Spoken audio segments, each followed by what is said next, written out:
আসসালামু আলাইকুম এভৰিৱান মই নাজমিন আশা কৰো আপোনালোক সকলো ভালে আছে এই পবিত্ৰ ৰমজান মাহৰ ৰোজা কেইটা ৰাখিবলৈ আল্লাহে আমাক সকলোকে হেদায়েত দিয়ক শক্তি দিয়ক তাকে দোৱা কৰিছো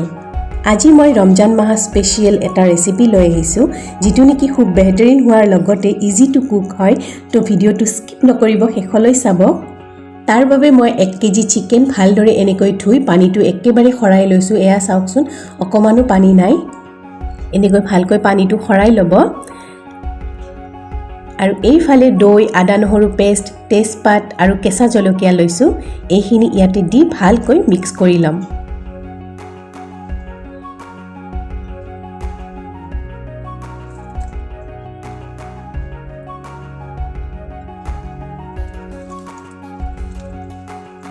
এয়া চাওক খানি ললো আৰু দৈ অকমান কম হৈছিল বাবে দৈ অলপ দি দিলো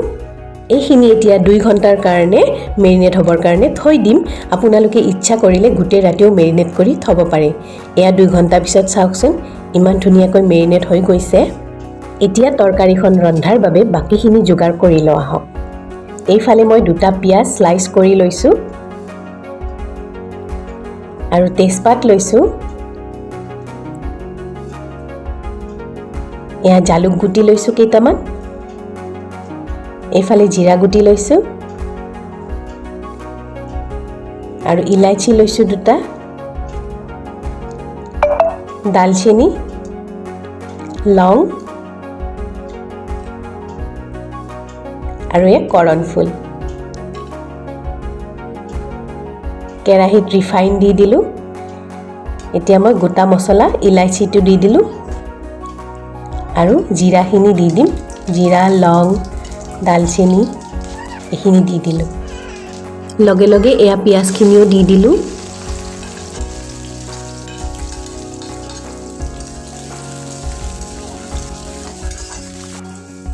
এয়া তেজপাত কৰণ ফুল আৰু জালুক গুটি কেইটাও দি দিলো অকমান লাৰি লম এতিয়া ভালকৈ এতিয়া চেনি দি দিলো অলপ পৰিমাণটো দেখিছে আপোনালোকে এনেদৰে দিব আৰু এইখিনি ভালকৈ লাৰি ল'ব লাগিব যাতে পিয়াজটো কোমল হৈ যায় এয়া চাওকচোন ইমান ধুনীয়া ৰং আহিছে পিয়াজখিনি এতিয়া ইয়াতে মই নিমখ দি দিম এয়া জিৰা গুৰি দিছো আৰু অকমান ধনিয়া গুৰি দিছো আৰু একো মছলা ইয়াতে মই ব্যৱহাৰ কৰা নাই হালধিও নালাগে ইয়াতে এয়া মেৰিনেট কৰি থোৱা চিকেনখিনি দি দিম এতিয়া এইখিনি ভালকৈ লাৰি লম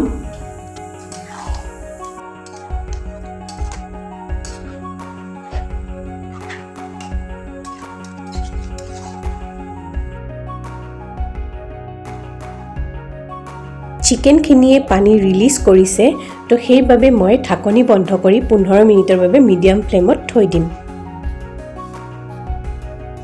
এয়া 15 মিনিট পিছত চাওক এই তৰকাৰীখনত বেলেগকৈ আৰু পানী দিবৰ দৰকাৰ নাই চিকেনৰ পানী দিয়ে চিকেনখিনি সিজি গলে তৰকাৰীখন খুব লাজবাব হয়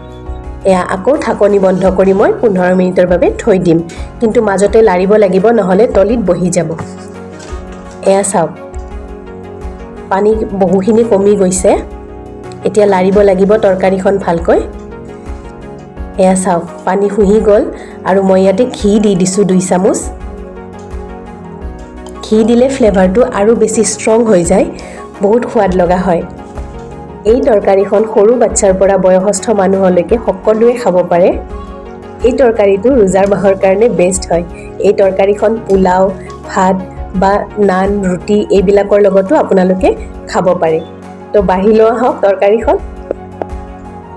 আজিকালিতো সকলো লোকে সকলো ধৰণৰ তৰকাৰী বনাবই জানে যিসকল লোকে এই তৰকাৰীখন খোৱা নাই আগতে ৰন্ধা নাই তেওঁলোকৰ কাৰণে মই এই ৰেচিপিটো আগবঢ়ালো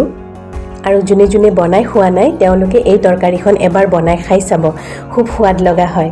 ভিডিওটো চাই কেনেকুৱা পালে কমেন্ট কৰি জনাব ভাল পালে যদি লাইক আৰু শেয়াৰ নিশ্চয় কৰিব আৰু প্লিজ যোনে যোনে সাবস্ক্ৰাইব কৰা নাই সাবস্ক্ৰাইব কৰি দিব দেই বাই